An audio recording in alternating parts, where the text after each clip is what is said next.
Hello, everyone, and welcome to the Dr. Music Podcast once again. I am here joined by Andrew Hagar. Andrew is a singer, songwriter, guitar player that has created huge adventures for himself in his young life. He has been trained in Brazilian Jiu-Jitsu, been a trainer in the martial art of Muay Thai. He has done extensive work as a journalist.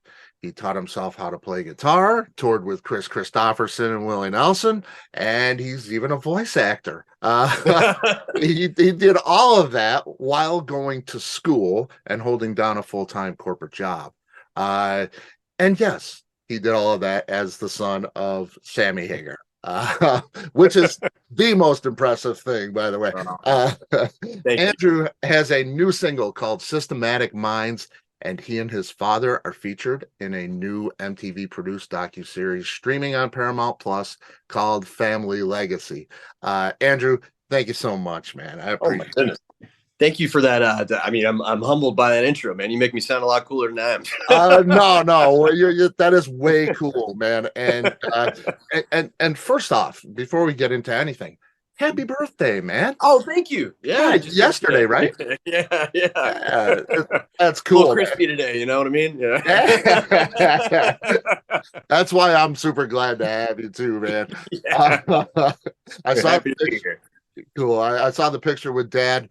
That was way cool. To get to spend it with him and stuff. I'll see him a little bit, right? Yeah. And I say, that's probably the hardest thing, being in that shadow of somebody like your dad. I've had Simon Collins on the show, Phil Collins' son. Oh yeah, super talented guy. Oh, he's just he's such a great human being, level-headed guy. Oh yeah. And Des and Jesse Money from Kids, friends, yeah, the same. Just two wonderful people. Great people. It's just, I asked the same thing of them. Is it hard to be Andrew Hagar? Not Sammy Hagar's son. It's Sammy Hagar's kid. It's Sammy Hagar. That's Sammy. You're Andrew Hagar. Yeah. You're you. It's sometimes difficult to be you? I mean, my life is uniquely challenging, but it's also, everybody's life is challenging to some respect. And I mean, let's say your dad is a tremendous brick mason and you're trying to be a good brick mason and everybody's like, man, your dad was just blah, blah. It's like, it doesn't matter what you do. The idea of legacy is something that, perpetuates itself throughout all aspects of our culture. I mean, there have been countless films made about this, the Star Wars films. One of the biggest things they deal with is legacy and this idea of growing up within a shadow, and can you overcome these challenges, based on the family curses, the generational curses you have to overcome. There's all these things. But to answer your question, yeah, I mean, I've had my own unique challenges in life. I've had a lot of blessings. I love my life, and I'm very proud of the things that I've accomplished for myself. And regardless of what anybody else might think based on their knowledge of my father, I'm very proud of the person that I am, That's great to hear, man. As you should be, as you should be. Like I said in the intro, man, you got so many things that you've accomplished, and you're not even 40 yet, man. It's crazy. It's pretty great. I'm working hard to accomplish some more before I turn 40. You know what I mean? I'm running out of time. So. It is nuts how much you've done. It's great. I just watched the Family Legacy piece. Really fun to watch. And I mean, to reiterate that with your dad, I mean, he's my biggest hero, musically, really. And he is for so many. Absolutely. And I see him at 75 years old, and and I'm thinking of my family members who are 75. They don't look like that. They don't. It's great. Crazy. So I mean, that's got to be inspirational for you too. Building your career kind of on this in the footsteps, so to speak, in the same path. Do you see yourself at 75 like your dad? I hope so. I mean, I hope I got some semblance of the same genes he does, because I have never seen someone with that much like youth and vitality at that age. I mean, that guy has like boundless energy and enthusiasm. And, I've seen him slow down a little bit over the last few years. When we were touring together right before the pandemic, he had like not a health crisis, but he'd had some stuff going on with like his knees and his lower back. And, we got that taken care of. But like, yeah, I hope I have half of the energy that he does when I'm that age. And hopefully, if medical advances keep moving the way they're moving, I might, who knows? But no, that's I why wish I had it now. yeah. You and me both, man. I mean, a lifetime in combat sports, even as a trainer, I got a lot of injuries that I combat every day. And I think just staying healthy, watching your diet, exercising, stretching, all that stuff, that goes a long way towards helping you get that longevity, Yeah, no, there's no doubt about it. And being, Yeah. 20 years younger than your dad and Yeah. not being on the road and taking care of myself as well, Yeah. you pay the price. Yeah. Take care of Absolutely. yourselves, folks. That's it's a big lesson, Yeah. The earlier you start, the better. So Yeah, totally, yeah. totally. Now on the show, you mentioned a crazy life. You had a really normal, so slowed down, if you will, Yeah. Yeah. kinda every kid's life with your mom, and then you Totally. go with your dad, and you have this absolutely wild, crazy thing. Uh, Yeah. and you even mentioned on the show your like first sexual experiences and experiences with alcohol.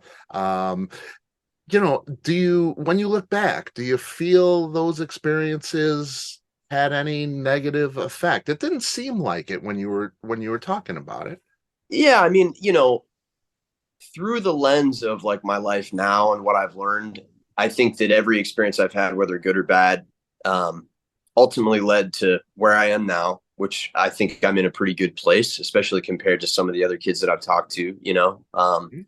I think that the people that grew up with a similar situation or lifestyle that I did, it's a mixed bag. There's a lot of kids who had really big issues with their own identities, that had a lot of substance abuse problems, and I can totally understand why and empathize. And I was just one of the lucky ones in that I had early on developed a positive outlet for the negative energy that I was experiencing in my life. It's like everybody, you go out there and maybe you're having a good day and you got to commute an hour to work, and there's just a bunch of mean people on the road who are being terrible, and by the time you get to work, you're feeling mean, you're feeling spiteful, and then Right. maybe you didn't extend the administrative assistant at the front of the office, the normal social graces that you would. Maybe he or she's having a bad day after that. And it's just like the more negative energy you're putting out there, it's sending waves out everywhere.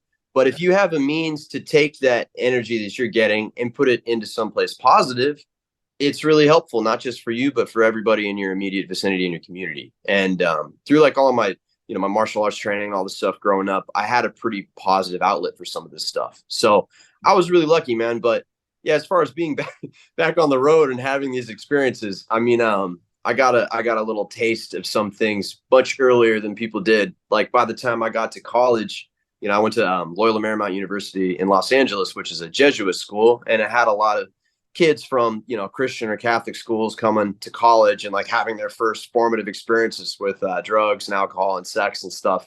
Right. And I'm not trying to say that I had like a wild and crazy childhood like some of these people I've heard about, but it was a little more crazy than the average guy. And when I got there, a lot of these kids were drinking for the first time, and I didn't go quite as crazy as some of these folks because I'd already had a little bit of a taste. So Yeah. I very thankful for that.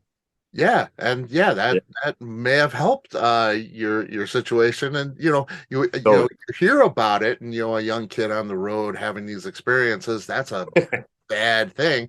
Maybe it was a great thing for you, you know? Yeah. It- I it- mean, it's all a matter of perspective, man. It's like what you do yep. with it. And, thankfully, I think I did some all right stuff. So, Yeah, you seem all right, Andrew. You seem all right. Let's talk about your music, man. yeah. You've got some great stuff happening. You got a few tunes co-written and produced Mhm. by Trev Lukather. Yes, Uh, sir. I'm seeing his name a lot these days. Yeah. Yeah. Have in the past too. Hmm. Of course, Steve's son, um, engineered by Jake Hayes. I loved Yeah. seeing that. Uh, Yeah. Jake, of course, for people who don't know, Robert Hayes, actor's son, and Cherie Curry, of course. Yep. Another real hero of mine. Just love Cherie. She's been on the show a couple times. She's just a beautiful. Awesome. Yeah, That's she very is so sweet. And she's so proud of Jake, and she always talks about Jake, and it was great to see his name and yeah. with you. And so, tell me about the whole process that you guys have. How do you write together? You guys Mhm. hang out? You're all good Oh buddies? yeah. Ah, Yeah. that's First great. and foremost, we were all good friends. I've known Trev for about a decade now. I think maybe even more. Yeah, we met back during the very first Chicken Foot show at the Roxy. I think it was 2009. Backstage in their very tiny green room area, which was awesome. It's just packed full of people, packed full of like crazy rock and roll legends and icons, you know. And Steve showed up to support with Trev, and I had never met Trev at the time. And my dad was walking around pouring tequila down everybody's throats, and Of course. yeah, as one does, Right. but but yeah, so Trev and I were drinking together a little bit and became fast friends and started hanging out a lot. And at the time, I wasn't partying quite as much. I had just started my career as like a professional full-time trainer. In 2009, I had just gotten back from a crazy uh, little experience I had living in Amsterdam for a while, training at the super high level kickboxing gym with a bunch of K1 kickboxers. And so I was like on a real crazy health kick. And Trev was like really in the time of his life when he was partying like crazy. So, anytime I'd hang out with him, it was like I had to clear my schedule for the next day because the hangover was out of control, but we were really, really good friends. And, I didn't start playing music in the capacity that I'm playing it now until like 2016. And so, a bunch of stuff happened. And then obviously during the pandemic, everybody got sidelined and sidetracked. I had some big stuff that was cooking and it all just got, dashed. So Trev had heard some of those songs and really liked what I was doing. And he had started to produce more over the course of the pandemic. And he hit me up in December of 2020 with just a little rough demo idea he had and was like, hey, what do you think about this? Like, is this something you might be like interested in putting some lyrics and some melody to? And I'm like, absolutely. Like, it's so cool. So I drove down to LA and we started working over the next couple of days on what would be Systematic Minds. And that was the very first song that we cut together. And we ended up recording, co-writing, he produced it, and we recorded 10 tracks together. We were looking at, potentially releasing a full length record, but just with the way that the music market is now, I've just separated into an EP and some singles, and I might release a second EP later on this year. But yeah, the first one coming out is going to be coming out at the end of this month in June, and it's called Limited Edition Psycho, and I'm really, really proud of what we did together. So Fantastic. Yeah, because I yeah, saw, I've seen some old articles about limited edition Psycho. yeah, yep, And I don't see it anywhere, yep, It's like, oh yeah, where is this thing? I need to hear it. yep. But it's coming. It's It's coming good. at the end of June. Yes, at the end of June, that's going to be the first of, like I said, potentially two EPs. But the way things work with labels, I was talking to a couple different labels and some digital distribution people, and they all want you to, wait. They have to make sure everything's lined up and like perfect for the release window. And especially these days, like, in the rock space, it's so hard to cut through the noise and find a way to really make a meaningful release. So I just kept, whether I was talking to different managers or different labels, kept delaying and delaying the release of this stuff. And it was really frustrating because as an artist, it's like you should always be, growing and trying to make, better music, more authentic music and stuff. And it's like I've been sitting on this record now for the better part of 3 years. And it's like I want to release it so people can check it out and see what's up. And then I can keep, writing and moving forward with my own career too. So yeah, it's been a little frustrating, but I'm really, really happy that I'm finally getting to release this stuff because it's good music. See, and that reminds me of things that your dad says. Yeah. I hear, Yeah. obviously we all know he doesn't need the money from it. You know what I mean? He's doing No. fine. Yeah. But he does it because he loves it, and he does Yeah. it because we love it as Right. friends. And he loves the fans so much. And that's, I hear that in what you're saying is you Sure. have this music that you want to unleash onto the world. That's that positive energy. Yeah, You want absolutely. You want that positive energy. You want us to feel that. And that's special, man. That Thank is, it really is. And you. I can't wait to feel it. Yeah. It's coming. It's great, Yeah. great news, man. Oh Great yeah. news. Is the writing process the same for you guys all the time? You guys get in a room? Are you sharing, ideas, emails, or you get together often? Yeah, we get together often. I mean, anytime I'm in LA, I'll catch up with Trev and have dinner or some drinks or something. But the writing process was interesting because for me, like prior to working with Trev, I mostly just wrote things on my own. I had been a What I part of thought. a like sync projects and stuff where I was ghostwriting for other artists or writing sync briefs and stuff where you have like a vaguely specific idea of kind of what you're writing for, whether it's television or film or something. They give you kind of a vague parameter you have to write to. And then you're also trying to write in another artist's voice. So like, it's like you have a therapy session with these people, kind of talk a little bit about what they're dealing with, what they're going through, and then try to put yourself in their shoes lyrically. And I enjoy that as an exercise. I think it's really cool. But my own creative process, I just, sometimes I'll wake up and like I have a song in my head or a melody that I just need to get out. Other times I have an idea lyrically that I'm trying to figure out how to put to music. And I can play guitar, I play like mandolin and harmonica and some stuff, but I would never qualify myself as an incredible musician. So getting to team up with someone like Trev, who is such an incredible songwriter and musician, and nowadays prolific producer as well, Yeah. it was really cool. We would get together, and usually he had like an idea, like a little demo or a lyrical bed, or excuse me, a instrumental bed, and we would get together, and I would sit with it for a minute and come up with some ideas. Usually started with like a song title, and then I would try to figure out a chorus, a hook and a melody for it. And then we would sit and talk about it. And then I would write some lyrics for the song and mold it into, what he had done instrumentally. And that was very, very different from what I had done before. Cause, up to that point, 98% of the songs I had written were just me with an acoustic guitar, hammering it out. And most of the stuff I released prior to that was self-produced, in the family music studio and stuff as well.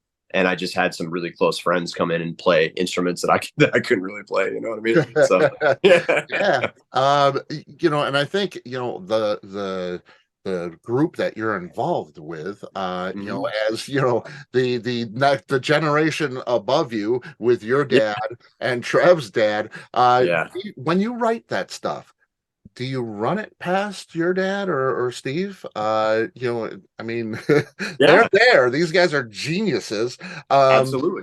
you know, do you make use of that, or do you Yeah, conscious? You do. Okay. I do sometimes. I mean, Okay. it depends. It's like I try to protect the sanctity of the music until it gets to a point where it's like very nearly finished. Like if it's a final mix before it goes to mastering, but like I want them to hear it as it should be heard. Because I mean with my dad it's different because he's been a musician for so long. He really understands the process of like writing a song, tweaking it through mix, getting it to mastering until it's like finished, even though a lot of artists would tell you a song's never really truly finished, because after you record it, then you go out and you play it live and then it's changing then too. So it's like, it's always this thing. But Right. but no, I like to protect the sanctity of the music. If I'm still kind of writing it, I don't want to necessarily give it to him and then have him put his spin on it. And then maybe that's influencing my writing process. I want it to be as Right. pure as it can, the idea. So, but I will send it to him. I'll send it to my mom, who's also a very good songwriter. And Trev plays the finished stuff for his dad as well. Trev and I talk about this all the time, though. They both have, Steve and my father, have their own opinions on things that are very much influenced by the era of music they came up with. And given that it's not necessarily modern stuff, sometimes their tastes don't really match with what we're trying to do. Right. And Right. it's funny, it leads to some interesting conversations as well. They're old school. They're old men, right? Yeah, a little bit. But like their opinions are totally valid. I mean, these guys are titans of the industry. So I'm Right. lucky to Yeah. have their opinion. We're lucky to have their opinions to bounce off of. And it's great that you recognize that too, and you're good with it. Uh, Yeah. because when I was told that I'd have you on, and I'm thinking, I want to have Andrew Hagar on. I don't want to have Sammy Hagar's kid on. You know what I mean? I appreciate do, but I I mean, do. you know what I Yeah. mean? I Yeah. want to treat you like your own entity, and I would Yeah. imagine that that doesn't happen too often, unfortunately. These But days it's happening a lot more often, actually, which is great. People are starting to absolutely, take what I'm doing for what it is rather than existing in the shadow of something else, which is, I mean, that's where I live. So to have yeah, other people kind of meet me there is great. yeah, yeah. It is great, man, and that's so great to hear. It's really cool, man. Um, Now you wrote Red Light Appetite. Mhm.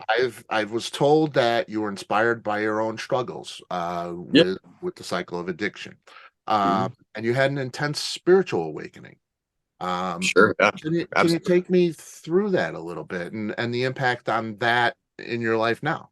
Sure, absolutely. I mean, immediately in the aftermath of my experiences touring with like Kristofferson and Willie Nelson, my experiences dating Chris's daughter Kelly and all that stuff. I thought I was going down one path in life, and then that just blew up in the worst possible way and led me to do some really serious soul searching. And I started going back to therapy, started meditating again every day, and really just focusing 24/7 on being a better artist and a better songwriter and putting to bed all the other things in my life that I was doing. And it led me to ask myself some really valuable questions like, how am I not myself? What are the things I'm doing every day in my life that don't line up with my vision of who I am in this world and who I want to be? And yeah, that was part of my first major spiritual awakening. And it's a painful experience. It's like you can feel yourself, and I've said this before, like you can feel yourself pushing up against the outline of who you are, like ready to burst out into something else. And it's not an easy process.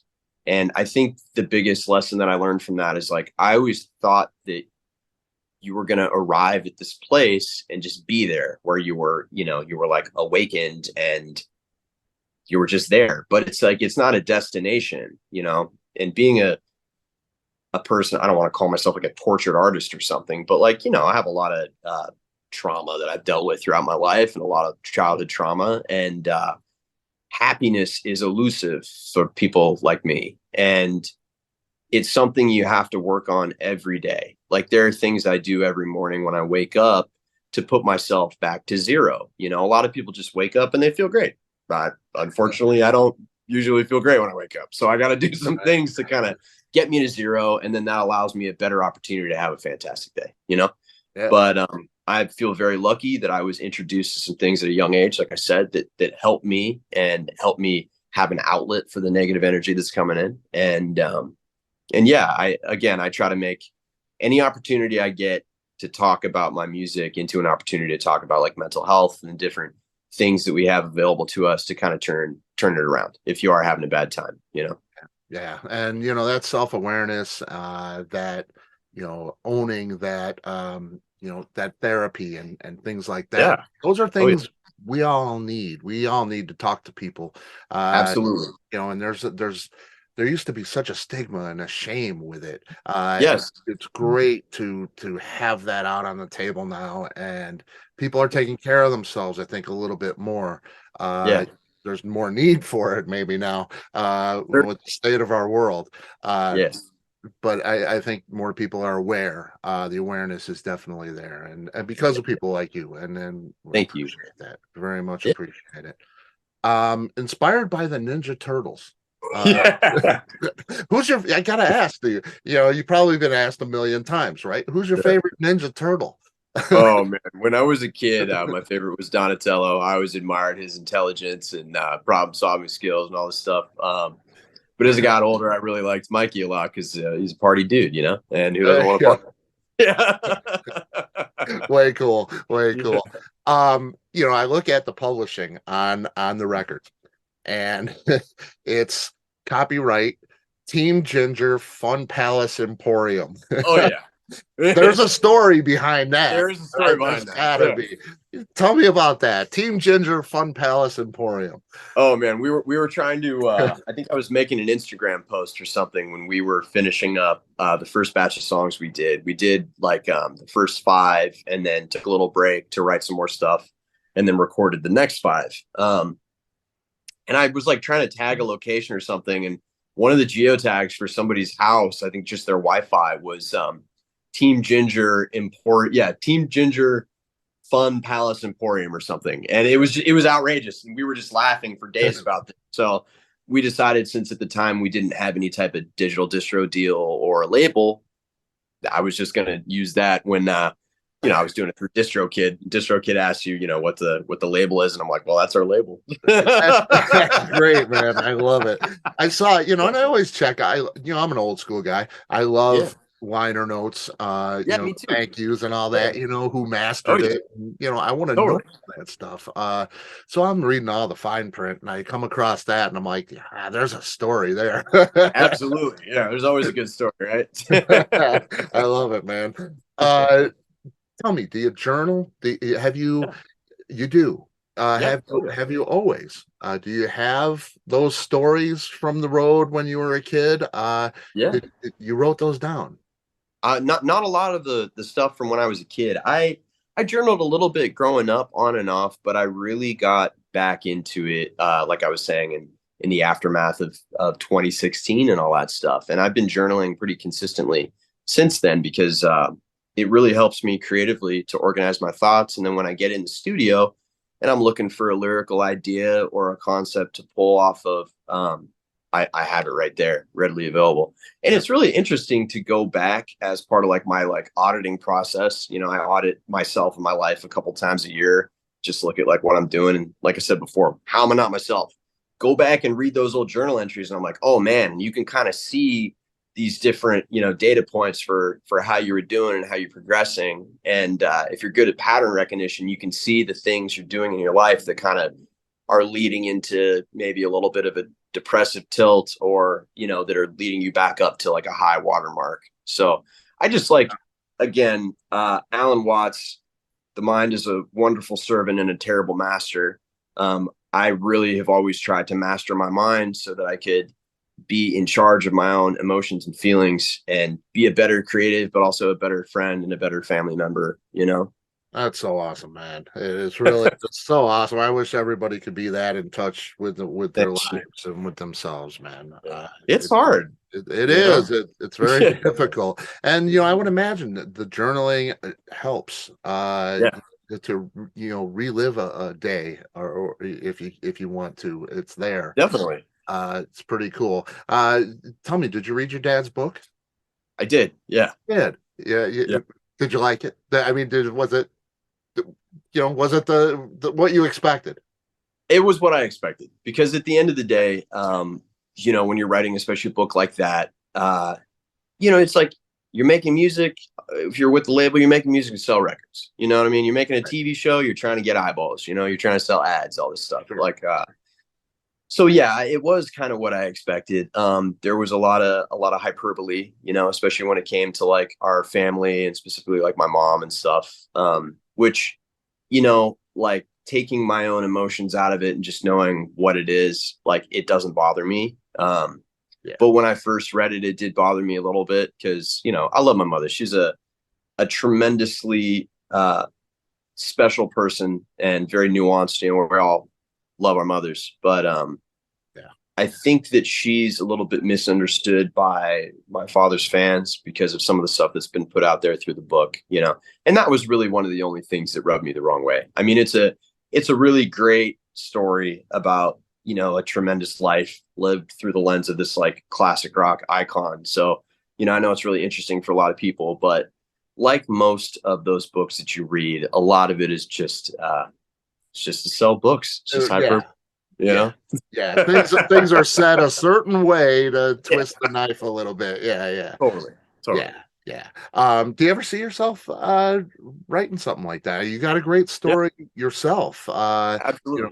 Yeah. Thank you for saying that. But yeah, I mean, I was, before I started writing, any sort of music or anything, I was a writer. Like you said, I was a journalist. Prior to that, I did a lot of creative writing, won a couple, local awards and stuff when I was a kid, and have always loved the process, and before I started writing music, I was in the process of writing a book, a fiction book, got a few chapters down and was considering like shopping the idea, because that was right around the time when my dad was getting his book deal. And, it just seemed like it made a lot of sense. I've always loved literature and some of the classics, and was a huge fan growing up of, like the Electric Kool-Aid Acid Test and a lot of Hunter S. Thompson's lesser known books and, all that stuff. So I would love to write something in that vein eventually.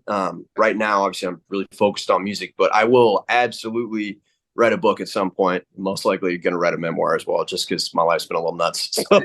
Yeah, man.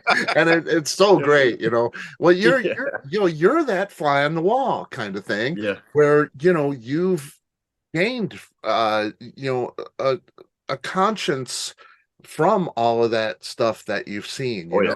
And that's really, it's pretty, I think about that. I have two older brothers, and they're 7 and 9 years older, and I watch them get all messed up and, get dumb things. And I was like, I'm not gonna do that. That's what I'm saying. You can learn. You can learn from other people's mistakes, if you pay attention. Yeah. Yep. It's kind of that same thing, so I know what road not to go down. Totally. If you could talk to anybody, any living person, have a conversation, anybody, snap your fingers, they're there in front of you. Man. Holy shit. Any living person. Any living person. Oh man. I'm really interested in your answer because you do so well on your own. You really do. Yeah. I mean, man, I don't know, because there are a lot of people I would like to talk to. I guess it would have to, any given day, it would be a different person. I have a thirst for knowledge that is unquenchable. And like whether I'm, reading books or consuming interviews, I like to watch a lot of interviews with artists that I admire. I have this saying, acquire what you admire. If there's a trait or a characteristic about someone that you admire, then aspire to be like that and train yourself to be better, and it's like whether we're talking about like athletic figures that I've admired over the years, or artists, a musician and artist that I really admire is someone like Sturgill Simpson, who is always been an outspoken individual, because there's a lot that's wrong with the entertainment industry at large, and they don't like it typically when you speak about that stuff. And Sturgill Simpson has always been someone that has been outspoken about the bad things you got to deal with, and some of the weird idiosyncrasies he's had to deal with in the industry, like the whole debacle with the CMAs and all this stuff. I would love to sit down with Sturgill and have a beer and talk about some shit for sure. Yeah. But like I said, on any given day, there could be another individual I would love to sit down with as well. Right. Yeah, exactly. We can learn from each other for sure. Yeah, absolutely. Yeah. Do you have anything you want to do? I mean, there's a million things that you want to do in your life. Is there something that has always been scratching at you that you really would love to do in your life? Yeah, I mean, I'd love to become a novelist and write a series of books. I've had a idea I've been developing for a long time. That's kind of like a cool, weird sci-fi horror, novel idea for a set of novels. And so fiction is really where you're at. Oh yeah. I growing up, I consumed so much. Like Ray Bradbury, Stephen King, H.P. Lovecraft, even though he's kind of a controversial figure these days. I think the legacy literarily that he left was really incredible. And obviously Stephen King bit a lot off of his stories, which is great. He took it to a whole new level. And his kid, Joe Hill, another fantastic author. But, I've always been really immersed in that style of fiction, and I would love to add my own stories to that lineage at some point, so that's something I got to do. Again, like artists are the best when they're compelled to create these things out of sheer necessity. And I've always been motivated by that. Like I have to write songs to deal with the emotions that I'm going through at the time. And I feel like I have to write, more classic literature as well, just to get these ideas out of my head, So yeah, I'm going to do that eventually. That's great news, man. I look forward to it for sure. And I want to ask you about touring. I see the Stock Legends cruise Yeah. Black Legends Cruise 11, February 22nd to the 26th in Yeah. 2024. We have a guy named Sammy that's going to be on the boat with you, uh, which, you got to kind of expect a little bit of a collaboration, perhaps, Yeah. which would be really cool. Well, Collective Soul, Jeff Tate, yeah. Love Gibbons, those guys. Yeah. Dwayne Betts. Yeah. This is it's going to be a great thing. It God, will. I'm really I can make, excited. man, I hope I can make that. That would be Yeah. a dream come You true. got to, man. We'll have a beer. I don't know if you drink, but That would be an absolute dream come true. Um, any other plans for touring? yeah, I mean, everything in this industry moves a lot further out than people think. We have a few shows that we're playing, later in the summer, some stuff in the fall, but nothing really outside of local until later this year. 2024 is going to be a really big year for us. It's taken a while to get back into the good graces of a great booking agent. Like I said, I've been in between managers and kind of just figuring things out. It's really tough out there for an independent artist to do the things that I really want to do, get back out on the level that I want to get back out at, So 2024 is going to be a really big year for us. There is another major tour coming that year as well. And we'll be, opening for a much bigger artist on a bigger scale than we've been moving at since maybe 2018, 2019. So yeah, I'm really excited. We're going to be playing some festivals and stuff, and I'm going to have a lot of new music coming out too. So yeah, in the meantime, though, I'm going to be, dropping singles throughout the rest of the year. Like I said, some of the EP stuff. And we'll be playing some shows in California, maybe some shows on the other side of the country. We'll see. I don't want to put the cart before the horse. We haven't signed all the contracts yet, So Just don't forget about Chicago, man. Don't forget no, about I love Chicago. Chicago. Yeah, man. I'm one of the sitting best here. drinking cities on the planet, dude. Yeah. You bet, man. Had a great time out there. Yeah, it is, man. It is. I've been around parts of the world, and the United States and Europe and other places, and I come back to Chicago. It just feels like home, man. Yeah. It doesn't seem to be getting better. Maybe at this point, it's a little Yeah. rough over here, but it always feels like home to me, man. And Yeah. yeah, People are genuine. I really like the people of Chicago, in that whole area, that whether it's the Midwest or, a little bit further east. Yeah.